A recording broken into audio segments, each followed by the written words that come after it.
Dylan, on your end, you can start whenever you're ready. My name is Dylan Freeze, and I'll be talking about how caffeine, specifically coffee, but caffeine in general, and how it affects exercise. Pharmacology studies how chemical agents, both natural and synthetic, for example drugs, and how it affects your biological systems. It can also be termed as drug action. Relates to psychology as psychological diseases are treated with drugs, and caffeine is the most widely used drug in the world. And it can also be termed as an ergogenic aid, as an ergogenic aid is anything that an external influence that increases athletic performance or facilitates physical activity. And then personal interest with caffeine exercise. Obviously I'm an athlete here, so I'm exercising on a daily basis, and I also consume caffeine on a daily basis, so I just want to look at the effects of caffeine in terms of exercise and athletic performance. Public Press Article 1, it talks about how caffeine ingested before endurance-based sports such as cycling or long-distance running has already been proven and shown.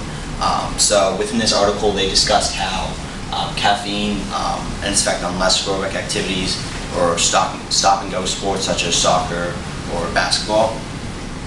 The first study came from Coventry University in England, and it looked at 13 different fit men, a placebo group, an experiment group, and they squatted, pressed, and other exercises until exhaustion.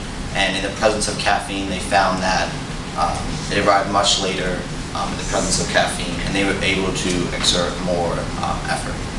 In the second article, or second study from the Journal of Applied Physiology, a group of regular people who perform in regular team sports, they did two different workouts, separate workouts on different days with caffeine and a placebo group.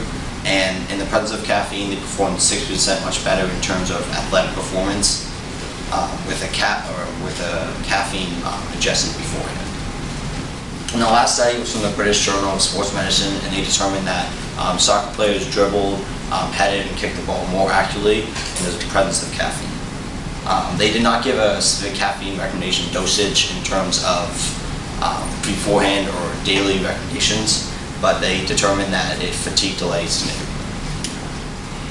In my second Public Press article, they talked about how the International Journal of Sports Nutrition and Exercise Metabolism found they studied a bunch of trained athletes, and they looked at whether or not caffeine can have an effect post-exercise. So they found that 3 hours post-exercise in the presence of caffeine, as opposed to without caffeine, they burn 15% more calories in the presence of caffeine. And I want to discuss 5 different reasons as why caffeine or coffee in specific before workout, and the different benefits it can have, such as improved circulation, less pain, better or increased memory, more muscle fuel, and then muscle preservation. And those all came from specific studies from different studies out there. Looking at my first scientific article, it was a meta-analytic approach. It had to meet certain inclusion criteria. It had to be laboratory-based, double-blinded study, placebo control group, peer-reviewed language journals, and obviously the main purpose was to access the effects of caffeine and how it affects response to whole-body exercise. So there's a total of 21 different scientific studies out there that met this criteria. 202 subjects ranging from 20 to 35 years old. They had constant load exercise and anywhere from 4 to 10 milligrams of caffeine per kg of body weight. And between the 21 different studies, they determined that RPE, or ratings perceived exertion, which is basically exercise intensity and how fast you reach basically exhaustion, reduced by 5.6%, and improved exercise performance by 11.2% in terms of in the presence of caffeine. Looking at my second scientific article, they conducted their own experiment looking at 9 different, or 11 different participants, 9 females, 2 females, and 9 males. They concluded before the experiment that in relation to Polypress Article 1 that in aerobic performance type activities that it's already been proven that caffeine has a positive effect, but they wanted to look at caffeine dealing with repetitions to failure. So they back squat, bench press, deadlift, and prone row 60% of the 1 rep max to failure. And in the presence of caffeine, they found that they performed a significantly higher amount of repetitions, and the RPE, or rating perceived exertion, was significantly lower as opposed to the placebo group. And what they found is caffeine enhanced resistance, repetitions to failure, and reduced RPE. Looking at the difference in terms of audience, Polypress Article 1 and 2 dealt with more coaches, athletes, common people, or people that just wanted to know whether caffeine ingested before athletic events or physical activity and how it could possibly affect them. And then to the scientific articles, they cared more about relating about the reason why, how caffeine affects exercise, either during or after. And it's going to be more dietitians, nutritionists, athletic trainers, personal trainers, or other fields related in the same field. Looking at the audience, the arguments for the articles. All the articles, they try to argue in some way that caffeine or coffee in general benefit exercise performance either in the gym or in terms of athletic performance. The Polypress articles, they tried to argue that in the presence of caffeine, ingested prior to exercise increased performance and had also beneficial side effects. The scientific articles, both 1 and 2, try to argue more about caffeine in general and how it affects exercise and how it can reduce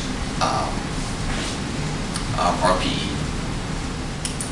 Looking at the evidence, all 4 articles in some manner had evidence from specific studies to back up their opinions or points, but the difference was the Polypress articles took evidence from already published sources out there and didn't necessarily back up their information with specific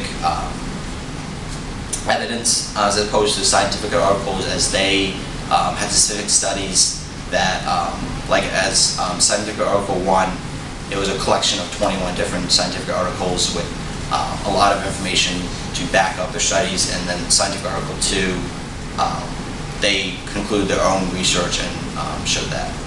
So the scientific articles had a lot more concluding evidence as opposed to the Polypress articles. In conclusion, the Polypress and scientific articles, all of them determine accurate information that caffeine has a direct effect, a positive effect on exercise and athletic performance, either before, during or after. But the Polypress articles failed to back the information. Both the scientific and Polypress articles found that caffeine had a direct positive effect on exercise. And caffeine did demonstrate that it is an ergonomic aid, as it did increase athletic performance, and also it was shown that it positively enhanced exercise performance. And it can be thought of as under the field of pharmacology, as caffeine, it's a psychoactive drug that affects the biological system, and in this case, it affected exercise. And those are my references. Thank you.